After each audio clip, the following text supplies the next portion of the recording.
नमस्कार मेरे प्यारे दोस्तों, कैसे हैं आप सभी। उम्मीद करती हूँ आप सभी अच्छे होंगे। दोस्तों, आप सभी को नवरात्रि की बहुत बहुत शुभकामनाएं। तो दोस्तों, आज मैं लेकर आई हूँ अबोध तांत्रिक का पार्ट 4। तो दोस्तों, मेरी ये कहानी सुनने के लिए मेरे चैनल को लाइक करें, शेयर करें और सब्सक्राइब करना ना भूलें। तो दोस्तों, कहानी शुरू करते हैं आज की अबोध तांत्रिक पार्ट 4। दोस्तों, अब आगे की कहानी इस तरह से है। अब भोला की बारी थी। क्या अनाप शनाप बक रही थी तुम? और अलमारी में क्या है जो तुम दिखा रही थी मुझको इतने गुस्से में? गीता के पास अब शब्द नहीं थे। वो इस घटना से बुरी तरह घबरा गई थी। उसको यकीन नहीं आ रहा था कि उसने जो देखा था वो सच था या अब जो सामने है वो सच है। गीता लड़खड़ाती हुई जुबान से, वो बिस्कुट कहाँ गया? वो बोला झल्लाकर।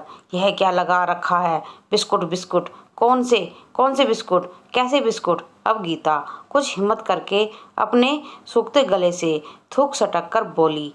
वो अलमारी बिस्कुट से भरी हुई थी। कहाँ गए इतने सारे बिस्कुट? भोला कहता है, भांग पी रखी है क्या या सपना देख रही हो? खाने को रोटी नसीब नहीं है और तुमको बिस्कुट के खाना लगा दो, साझा करे। अब गीता को भी लगने लगा कि शायद उसको भ्रम था जो कुछ उसने देखा था।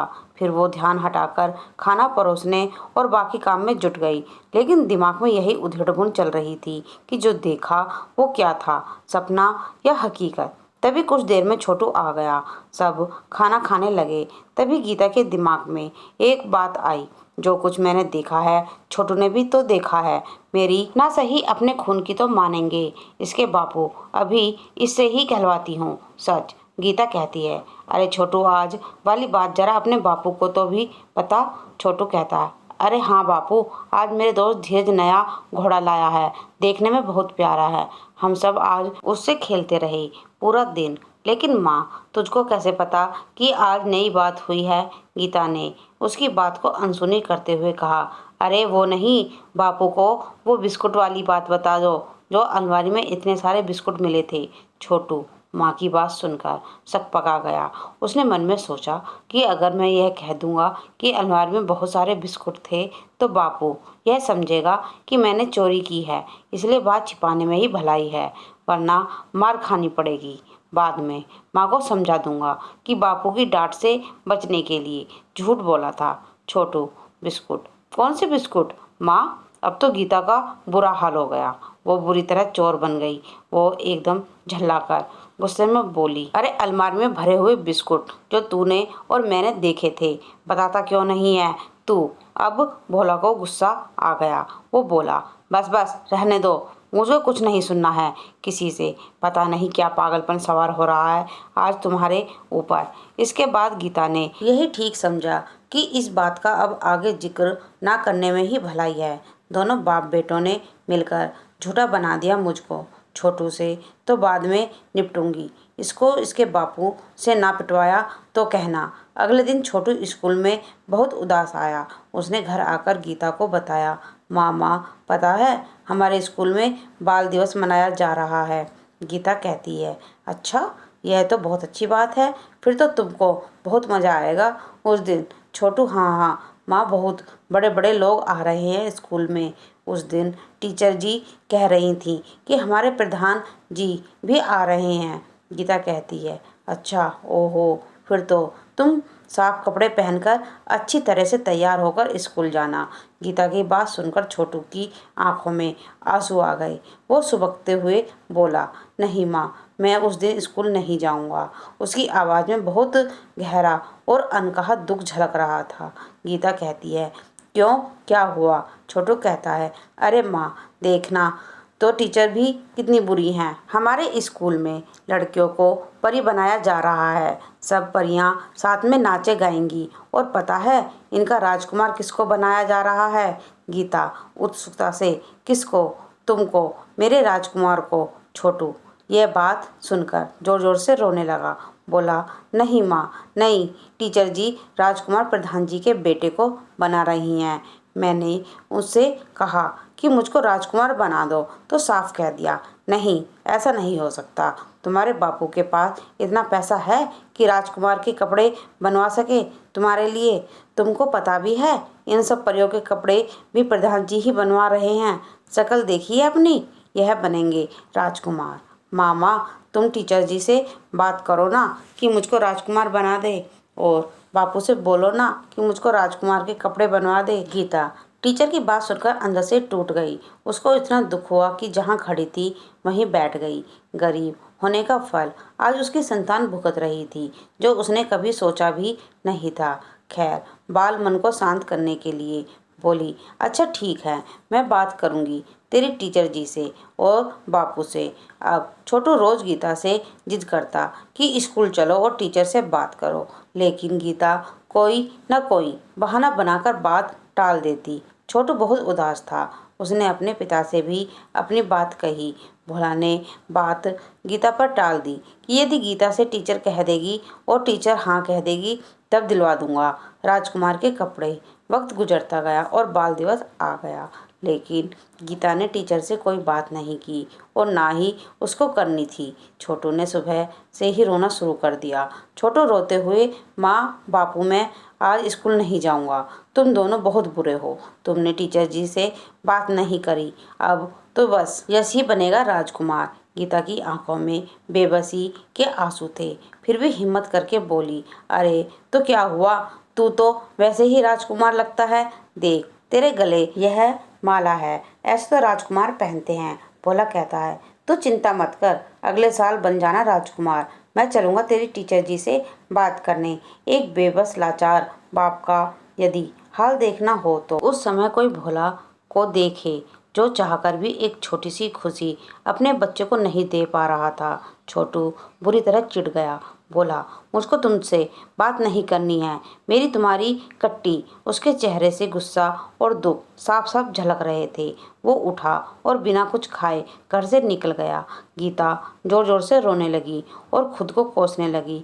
कैसा जीवन दिया है ईश्वर तूने। अपने फूल से बच्चे की बेबसी नहीं देखी जाती। अरे लालत है तुम पर और मुझ पर कि अपने बच्चे को कोई सुख नहीं दे सकते। भोला की भी आंखें भीग गई। तू चिंता मत कर छोटू, अभी बच्चा है और फिजूल की जिद करता है। जरा बड़ा तो हो जाने दे, फिर सब कुछ करूँगा उसके लिए। भोला की बात सुनकर गीता को कुछ ढांढस बंधा। वो आंसू पोंछते हुए बोली, हाँ शायद तुम ठीक कह रहे हो।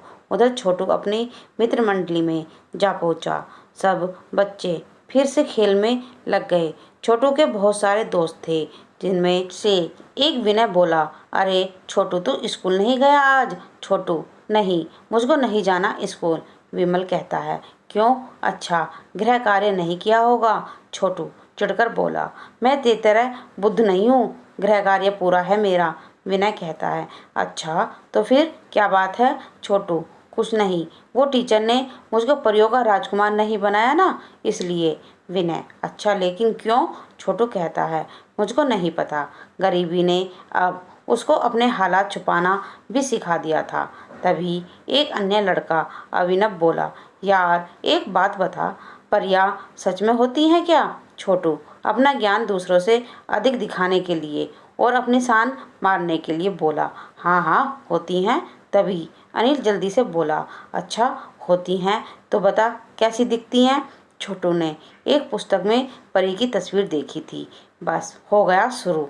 अरे यार, उनके बड़े बड़े पंख होते हैं, देखने में बहुत सुंदर होती हैं, और उनके हाथ में एक जादू का डंडा होता है, जादू की छड़ी यानी कि होती है, जिससे वो जादू करती हैं। सारे बच्चे उनकी बातें ऐसे ध्यान लगाकर सुन रहे थे मानो परी को अपनी कल्पना में देख रहे हो। तभी चीकू एकदम बोला, ओहो तूने देखी है कभी परी? इस बात पर छोटू और सब बच्चे मानो कल्पना की दुनिया से बाहर आ गए। छोटू बहुत धीरे से बोला, नहीं यार देखी नहीं है। चीकू कहता है, तेरा मन नहीं करता देखने का? छोटू कहता है, करता है तो यार, लेकिन वो हमारे पास कैसे आएंगी? विनय, पता है उसको बुलाने के लिए मंत्र पढ़ना पड़ता है, तब वो आती हैं।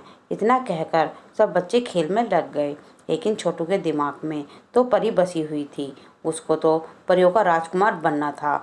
वो एक तरफ एक पेड़ के नीचे बैठ गया और परी के बारे में सोचने लगा। उसका मन कर रहा था कि परी से मिले। इसी सोच में बैठे बैठे काफ़ी वक्त गुजर गया और दोपहर हो गई। उसके साथी कब वहाँ से चले गए उसको पता ही नहीं चला।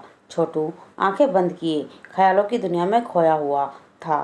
तभी एक मीठी बारीकी सी आवाज़ से छोटू का ध्यान भंग हुआ। छोटू आंखें खोली, वहीं पतली सी आवाज़ आई। छोटू ने आंखें खोलकर देखा तो उसके सामने एक बेहद सुंदर लड़की सफ़ेद कपड़ों में खड़ी थी और छोटू को मुस्कुराकर देख रही थी। छोटू एकदम उछल गया और उसकी तरफ देखने लगा।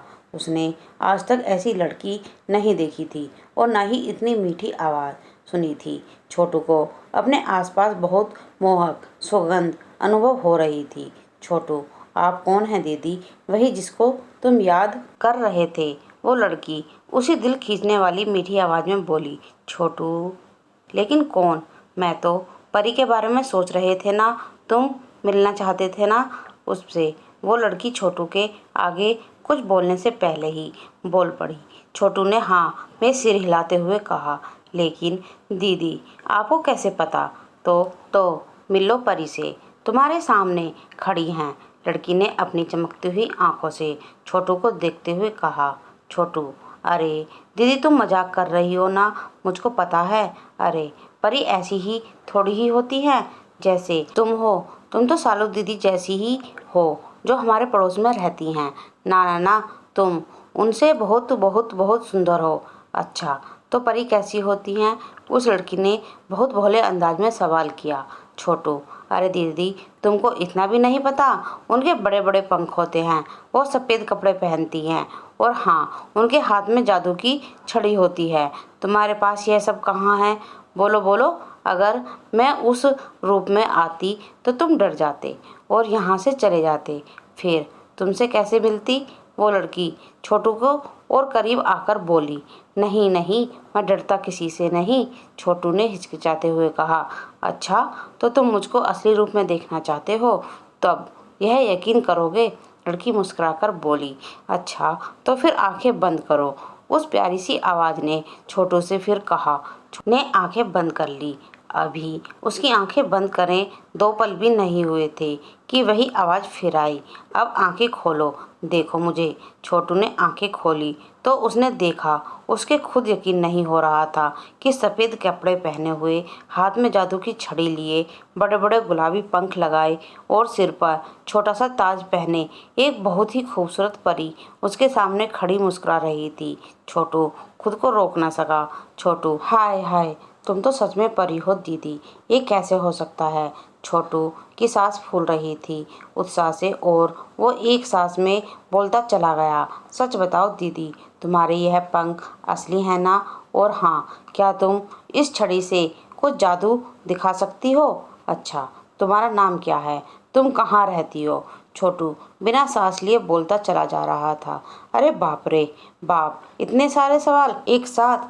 अरे थोड़ा सांस तो ले लेने दो, मुझे सब बताती हूँ। वो बहुत प्यारी सी हंसी के साथ बोली। जब वो हंसी तो लग रहा था तो हरे पेड़ और फूल, हर लता सब झूम उठे हों। उसकी कोमल और मदहोश कर देने वाली मुस्कान से एक छोटू को अब अपनी गलती का एहसास हुआ। वो एकदम चुप हो गया, फिर धीरे से बोला। अरे वो मुझको इस बात का डर था कि कहीं तुम चली ना जाओ, बस इसलिए जल्दी जल्दी पूछ रहा था। मेरा नाम परी बानो है, मैं परलोक यानी कि परिस्तान में रहती हूँ और देखो मेरे पंख बिल्कुल असली हैं। इतना कहकर उसने धीरे से अपने पंख हिलाए। उसके पंख हिलाने से इतनी ठंडी हवा छोटू को लगी कि खो ही गया उसमें। अब यकीन आया, परी बानो ने कहा। छोटू, हाँ मुझको तो अपनी आंखों पर यकीन ही नहीं हो रहा। तुम सुबह से भूखे हो ना, क्या खाओगे बोलो, बाकी बातें बाद में करेंगे, परी बानो ने कहा। छोटू कुछ सोचने लगा। तभी परी बानो बोली, तुमको पनीर की सब्जी और पूरी बहुत पसंद है ना, तो लो वो ही मंगवा देती हूँ। छोटू, पनीर की सब्जी और पूरी? वाह परी दीदी, एक बार हम शहर गए थे, वहाँ एक शादी में खाई थी मैंने, तब से आज तक नहीं खाई, आज खा लो। जी भर के। परी बानर ने डंडा घुमाया और अगले ही पल छोटू के सामने चांदी की थाली में चांदी की कटोरी भरकर पनीर, गर्मा गर्म सब्जी, पूरी और बादाम वाला दूध पानी की जगह गिलास में प्रकट हो गया। सारे बर्तन चांदी के थे और सोने का चम्मच पड़ा था गिलास में। छोटू, अब तो पक्का यकीन हो गया दीदी कि तुम परी हो। अब मैं खा लूं ये सब, यह गायब तो नहीं हो जाएगा? परी बानो, नहीं, यह सब तुम्हारे लिए है।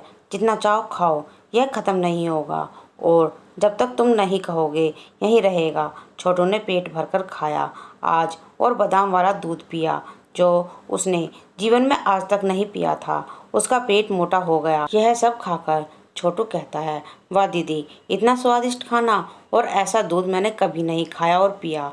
तुम सच में बहुत अच्छी हो परी बानो। तुम जब चाहोगे, जो मांगोगे तुमको मिलेगा। तुम जब चाहो मुझे मदद के लिए बुला सकते हो। अच्छा, अब मैं चलती हूँ, छोटू कहता है। अच्छा सच, आज छोटू की आंखों में एक अलग ही चमक थी, एक अलग ही विश्वास था। अच्छा दीदी, मैं तुमको बुलाऊंगा कैसे? और तुम मुझे रोज़ मिलने आओगी ना? छोटू ने उत्साह भरे दिल से पूछा। हाँ बिल्कुल, लेकिन तुमको एक वादा करना होगा। तुम अपने दोस्तों को और अपने माता पिता को मेरे बारे में कभी कुछ नहीं बताओगे। यदि तुमने ऐसा किया तो फिर तुम मुझसे जीवन में कभी नहीं मिल सकोगे। दूसरी बात यह है कि तुम मुझको किसी के सामने नहीं बुलाओगे और मैं हमेशा तुमसे मिलने एक आम लड़की के रूप में आऊँगी, इस रूप में नहीं। मुझको बुलाने के लिए बस तुमको मेरा ध्यान करना है और मैं आ जाऊंगी। छोटू कहता है, लेकिन ऐसा क्यों? उसकी आवाज़ में बहुत उत्सुकता थी। इसका कारण तुम अभी नहीं समझोगे, धीरे धीरे सब समझा दूंगी तुमको। इतना कहकर परी बानो ने पंख हिलाए और दूर नीले आकाश में विलीन हो गई। छोटू की खुशी का अब ठिकाना नहीं रहा। वो इतना खुश था कि शायद ही आज तक हुआ हो कभी। लेकिन कुछ लोग ऐसे होते हैं जिनका दुख कभी पीछा नहीं छोड़ता। समझ लो ऐसा ही हाल छोटू का था। उसके ऊपर कौन सी आफत मंडरा रही थी, उसका आभास भी नहीं था उसको। जब छोटू शाम को घर पहुंचा, भोला और गीता दोनों चिंता में बैठे हुए थे कि छोटू कहाँ है। गीता कहती है, यह कौन सा तरीका है, ना कुछ खाया ना कुछ पिया, बस जरा सी बात हुई कि घर से गायब हो गए। अरे कहाँ थे? भोला कहता है, इसको हमारी क्या फिक्र, माँ बाप हैं और कौन है। छोटू, ना बापू, ऐसी बात नहीं है, मैं तो बस दोस्तों के साथ खेल रहा था। गीता कहती है, छोड़ो भी, अब चल हाथ मुंह धो ले, गरम गरम खाना बनाया है। छोटू कहता है, नहीं माँ, मुझको भूख नहीं है। गीता, अब भी रूठा है हमसे? छोटू, नहीं माँ, वो एक दीदी मिली थी, उन्होंने खिला दिया खाना। गीता कहती है, अच्छा कौन सी दीदी थी? छोटू, अरे तुम नहीं जानती माँ, मेरे स्कूल में पढ़ती है। गीता कहती है, अच्छा क्या खिलाया उसने? छोटू, पनीर की सब्जी, बादाम का दूध। गीता, गांव की थी, लगभग हर लड़की को जानती थी। उसको समझ नहीं आया कि कौन होगी। गांव में बहुत कम परिवार ऐसे थे जो पनीर की सब्जी साल में 1 या 2 बार खा सकें, फिर कौन हो सकता है? और बादाम का दूध, उसका तो सवाल ही नहीं था। उसके गांव में जो परिवार रहते थे वो इसके बारे में सोच भी नहीं सकते थे। उधर एक और घटना जिसका किसी ने सोचा भी नहीं था हो गई। छोटू के स्कूल में प्रोग्राम की शुरुआत बहुत धूमधाम से हुई। प्रधान जी मूंछों पर ताव दे रहे थे और समय से कार्यक्रम में आ गए थे, क्योंकि आज उनका लाल राजकुमार बनने जा रहा था और वो भी परियों का सब कुछ बिल्कुल योजनाबद्ध रूप से चल रहा था। एसडीएम साहब भी कार्यक्रम का हिस्सा थे। इसके बाद परियों का नाच गाना शुरू हुआ। परियां वास्तव में बहुत सुंदर लग रही थीं। 8वीं, 9वीं और 10वीं कक्षा की लड़कियां परी बनाई गई थीं।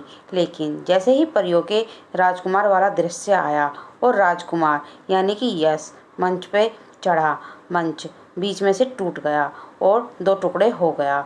बच्चे एकदम यहाँ वहाँ भागने लगे। किसी बच्चे के चोट तो नहीं आई, लेकिन सबको अचंभव हुआ कि यह कैसे हो सकता है। इस घटना से एसडीएम बहुत नाराज हुए और प्रधानाचार्य और उसकी टीचर पर जांच बैठा दी। जिसको कार्यक्रम का कार्यभार दिया गया था। प्रधानाचार्य ने तो टीचर का नाम लेकर पल्ला झाड़ लिया। सारी गाज उस टीचर पर आ गिरी। वो टीचर कोई और नहीं, वही थी जिसने छोटू को राजकुमार बनने से इनकार कर दिया था। कहानी यहीं ख़त्म नहीं हुई। उस टीचर के साथ जो हुआ वो रोंगटे खड़े कर देने वाला था। तो दोस्तों, आगे इस कहानी में क्या होगा ये जानने के लिए मेरी ये कहानी सुनते रहें। और आपको ये कहानी कैसी लग रही है कमेंट में लिखकर ज़रूर बताएं। धन्यवाद।